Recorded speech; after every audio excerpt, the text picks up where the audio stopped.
cabdi ilaa intuu xukunka hayay maalinku ugu naxariis badnaa baan kuu sheegi wuxuu yidhi hala ii diyaariyuu yidhi maxaabiistii aan sii dayn lahaa maxaabiistii la diyaariyey 1300 bay ahaayeen oo qof oo rag iyo dumarba leh 1300 900 ayaa dabada ku saqaysay oon kici karin markaa uun buu arkay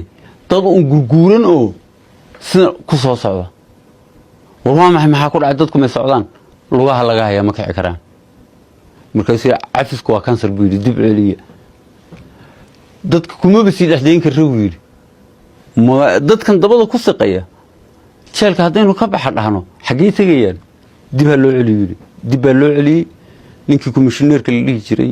komishineerka ka ahaa meesha taliyaha asluubta ayuu xiray wuxuu yiri cuntada loo bedelo anjir xabashi iyo waxbaan cuni jiray oo digir iyo bariis iyo wax nooca